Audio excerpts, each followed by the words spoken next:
जय श्री गणेश। ब्राह्मण वेशधारी शिव द्वारा शिव रूप की निंदा सुनकर मेना का कोप भवन में गमन तथा शिव द्वारा सप्त ऋषियों का स्मरण और उन्हें हिमालय के घर भेजना, हिमालय की शोभा का वर्णन तथा हिमालय द्वारा सप्त ऋषियों का स्वागत। ब्रह्मा जी बोले, हे नारद, ब्राह्मण का ये वचन सुनकर अष्टपुर नेत्रों वाली मीना व्यथित मन से हिमालय से करने लगी। मीना बोली, हे शैलेंद्र, परिणाम में सुख प्रदान करने वाले मेरे वचन को सुनिए, सभी श्रेष्ठ सेवों से पूछिए और इस ब्राह्मण ने क्या कह दिया। हे नगेश्वर, इस विष्णु भक्त ब्राह्मण ने शिव की निंदा की है, उसे सुनकर मेरा मन अत्यंत दुखी है। हे शैलेश्वर, मैं कुसंगित रूप एवं शील वाले उस रुद्र को अपनी सुलक्षणा कन्या नहीं दूंगी। यदि आप मेरे वचन को नहीं मानेंगे तो इसमें संदेह नहीं कि मैं मर जाऊंगी, तुरंत घर छोड़ दूंगी, अथवा विष खा लूंगी, अथवा अंबिका के गले में रस्सी बांधकर घोर वन में चली जाऊंगी, अथवा उसे महासागर में डुबो दूंगी, किंतु उसको अपनी कन्या नहीं दूंगी। इस प्रकार कहकर शोक से संतप्त वह मैना शीघ्र कोप भवन में जाकर हार उतार कर रोती हुई भूमि पर लेट गई। और हे तात, उसी समय काली के विग्रह से व्याकुल हुए शंकर जी ने शीघ्र ही उन सप्त ऋषियों का स्मरण किया। और जब शिव जी ने उन सभी ऋषियों का स्मरण किया, तब वे दूसरे कल्प वृक्ष के समान तत्काल वहां उपस्थित हो गए और साक्षात सिद्धि के समान अरुंधति भी वहां आ गई और सूर्य के समान तेजस्वी उन ऋषियों को देखकर शिव जी ने अपना जप छोड़ दिया। और हे मुने श्रेष्ठ सप्त ऋषि तपस्वी शिव जी के आगे खड़े होकर उन्हें प्रणाम करके उनकी स्तुति करके उन अपने को कृतार्थ समझने लगे। तत्पश्चात विस्मय में पड़ गए। वह पुनः लोक नमस्कृत शिव को प्रणाम करके हाथ जोड़कर सामने खड़े होकर कहने लगे। ऋषिगण बोले, वे सर्वकुष्ट हे देवताओं के सम्राट हे महाराज, हम लोग अपने सर्वोत्तम भाग्य की सराहना किस प्रकार करें। हम लोगों ने जो पूर्व समय में कायिक, वाचिक तथा मानसिक तीनों प्रकार की तपस्या की है, उत्तम वेदा अध्ययन किया है, अग्निहोत्र किया है तथा नाना प्रकार के तीर्थ किए हैं, वे ज्ञान पूर्वक वाणी, मन एवं शरीर से जो कुछ भी पुण्य किया है, वह सब आज आपके स्मरण रूप अनुग्रह के प्रभाव से सफल हो गया।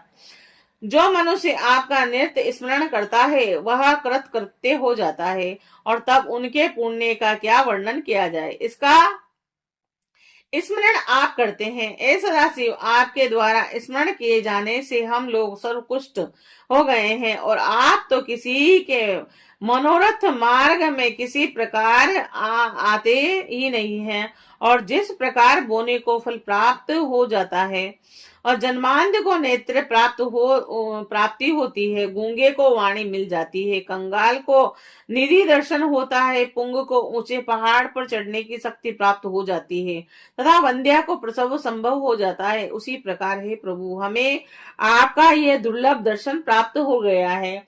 आज से हम सब मुनीश्वर आपके दर्शन से लोकों में मान्य एवं पूज्य हो गए तथा ऊंची पदवी को प्राप्त हो गए। हे देवेश, बहुत कहने से क्या, आप सर्व देवेश्वर हैं और दर्शन से हम सर्वथा मान्यता को प्राप्त हो गए।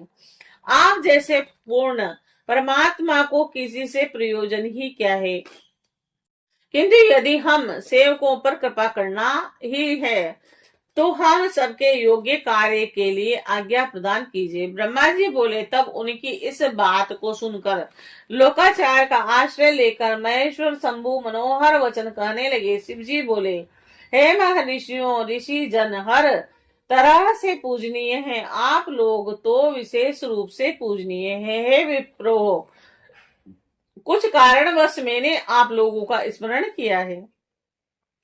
आप सब जानते हैं कि मेरी स्थिति सदैव ही परोपकार करने वाली है और विशेषकर लोग प्रकार के लिए तो मुझे यह सब करना ही पड़ता है। और इस समय दुरात्मा तारकासुर से देवताओं के समक्ष दुख उत्पन्न हो गया है। क्या करो? ब्रह्मा जी ने उसे बड़ा विकट वरदान दे रखा है। हे महर्षियों, मेरी जो 8 प्रकार की मूर्तियां पृथ्वी, जल, तेज, वायु, आकाश, सूर्य, चंद्र तथा यजमान कही गई है, वह सब भी परोपकार के निर्मित ही है, यथार्थ के लिए नहीं। और यह बात तो स्पष्ट है। इस परोपकार के लिए ही मैं पार्वती के साथ विवाह करना चाहता हूँ, और उसने भी महर्षियों के कहने से दुष्कर कठोर तप किया है, और उसी के इच्छा अनुसार उसका हितकारक फल मुझे अवश्य देना चाहिए, क्योंकि भक्तों को आनंद देने वाली मेरी यह स्पष्ट प्रतिज्ञा है। मैं पार्वती के वचन अनुसार भिक्षुक का रूप धारण कर हिमालय के घर गया था, और मुझे लीला प्रवीण ने काली को पवित्र किया था, और वे स्त्री पुरुष मुझे पर ब्रह्म जानकर वेद रीति से सदगति से अपनी कन्या मुझे देने के लिए तत्पर हो गया। और इसके बाद देवताओं की प्रेरणा से वैष्णव भिक्षुक का रूप धारण कर मैं उन दोनों से अपनी निंदा करने लगा, और उससे मेरे प्रति उनकी भक्ति नष्ट हो गई, और उसे सुनकर वे बड़े दुखी हो गए और मेरी भक्ति से विमुख हो गए। हे मुनिगणों, अब वे मुझे अपनी कन्या नहीं देना चाहते, और इसीलिए आप लोग निश्चित रूप से हिमालय के घर जाएं और वहां जाकर गृहश्रेष्ठ हिमालय और उनकी पत्नी को समझाएं। आप लोग प्रयत्न पूर्वक वेद सम्मत वचन उनसे कहें और सर्वथा वही करें, और जिससे यह उत्तम कार्य सिद्ध हो जाए। हे मुनि सप्तमो, मैं उनकी पुत्री के साथ विवाह करना चाहती हूँ। मेरे देवताओं और मनुष्य के कहने से विवाह करना स्वीकार कर लिया है, और पार्वती को वैसा वर भी दे दिया है। अब मैं अधिक क्या कहूँ, आप लोग हिमालय तथा मेना को समझाएं, और जिससे देवताओं का हित हो। आप लोगों ने जिस प्रकार की विधि की कल्पना की उससे भी अधिक होनी चाहिए, और यह आप लोगों का ही कार्य है, और इस कार्य के भागी आप लोग ही हैं। और ब्रह्मा जी बोले, इस प्रकार के वचनों को सुनकर स्वच्छ अंतकरण वाले वे सभी महर्षि प्रभु अनुग्रहित हो आनंद को प्राप्त हुए। वह ऋषि परस्पर कहने लगे, हम लोग सर्वथा धन्य और कृतकृत्य हो गए, और विशेष रूप से सबके वंदनीय एवं पूज्य हो गए, जो ब्रह्मा तथा विष्णु के भी वंदनीय हैं और संपूर्ण मनोरथों को सिद्ध करने वाले हैं। वे हम लोगों को अपना दूत बनाकर लोक को सुख प्रदान करने वाले कार्य के लिए भेज रहे हैं। यह शिव जी लोकों के स्वामी एवं पिता हैं, और वह पार्वती जगत की माता है, और इन दोनों का यह संबंध सर्वथा चंद्रमा के समान आगे बढ़ता रहे। ब्रह्मा जी बोले, ऐसा कहकर वह दिव्य ऋषि शिव को प्रणाम कर आकाश मार्ग से वहां गए, और जहां हिमालय का नगर है, और उस दिव्यपुरी को देखते ही ऋषिगण आश्चर्य से चकित हो गए, और अपने पुण्य का वर्णन करते हुए परस्पर कहने लगे। ऋषि बोले, हिमालय के इस नगर को देखकर हम सभी भी पुण्यवान एवं धन्य हो गए, क्योंकि स्वयं शिव जी ने इस प्रकार के कार्य में हम लोगों को नियुक्त किया है। यह हिमालय की पुरी तो अलका, स्वर्ग और भोगवती तथा विशेषकर अमरावती से भी उत्तम दिखाई पड़ती है।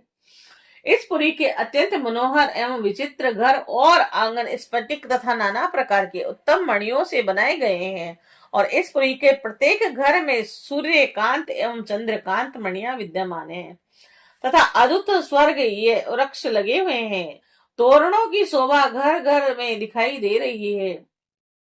इस पुर के विमानों में तोते तथा हंस बोल रहे हैं। विचित्र प्रकार के वितांत विचित्र विचित्र कपड़ों के बने हैं, और जिनमें बंदरवाल बंधे हुए हैं, और वहां अनेक जलाशय तथा विविध बावलियां हैं। वहां विचित्र उद्यान है, और जिनका लोग प्रसन्नचित्त होकर सेवन करते हैं। और वहां के सभी पुरुष देवता के सदृश तथा स्त्रियां अप्सराओं के सदृश्य है।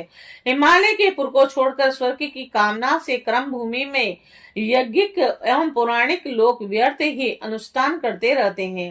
हे विप्रभो, मनुष्य को स्वर्ग की तभी तक कामना रहती है जब तक उन्होंने इस पुरी को नहीं देखा, और जब इसे देख लिया तो स्वर्ग से क्या प्रयोजन। ब्रह्मा जी बोले, हे नारद, इस प्रकार उस पुरी का वर्णन करते हुए वे ऋषि सब प्रकार की समृद्धि से युक्त हिमालय के घर पहुंचे और आकाश मार्ग से आते हुए सूर्य के समान अत्यंत तेजस्वी उन सप्त ऋषियों को दूर से ही देखकर ही मुआन विस्मित हो गए और मन में कहने लगे। इमरान बोले कि सूर्य के समान तेजस्वी सप्त ऋषिगण मेरे पास आ रहे हैं। मुझे इस समय प्रयत्न पूर्वक इन मुनियों की पूजा करनी चाहिए, और हम ग्रस्त लोग धन्य हैं जिनके घर सभी को सुख प्रदान करने वाले इस प्रकार के महात्मा सोए आते हैं। ब्रह्मा जी बोले, इस बीच आकाश से उतरकर पृथ्वी पर स्थित हुए उन सबको अपने सम्मुख देखकर हिमालय सम्मान पूर्वक उनके पास बैठ गए, और उन्होंने हाथ जोड़कर सिर झुकाकर उन सप्तऋषियों को प्रणाम करके पुनः बड़े सम्मान के साथ उनकी पूजा की, और उस पूजा को स्वीकार करके हित करने वाले प्रसन्न मुख सप्तऋषियों ने गिरिराज हिमालय से कुशल मंगल पूछा, और मेरा ग्रस्त आश्रम धन्य हो गया। हिमालय ने ऐसा कहकर उन्हें आगे करके आसन लगाकर भक्ति पूर्वक समर्पित किया। आसनों पर उनके बैठ जाने पर पुनः उनसे आज्ञा लेकर वे हिमालय स्वयं भी बैठ गए, और उसके बाद तेजस्वी सप्त ऋषियों से कहने लगे। हिमालय बोले, मैं धन्य तथा कृत्य हो गया, मेरा जीवन सफल हो गया, मैं लोकों में दर्शनीय तथा अनेक तीर्थों के समान हो गया हूँ, क्योंकि विष्णु स्वरूप आप लोग मेरे घर पधारे हैं, और कपड़ों के घरों में हर प्रकार से परिपूर्ण आप लोगों को कौन सा कार्य हो सकता है। तो भी मुझ सेवक के योग्य जो कुछ कार्य हो उसे दया पूर्वक कहिए, और जिससे मेरा जन्म सफल हो जाए। श्री शिवाय नमस्तुभ्यं।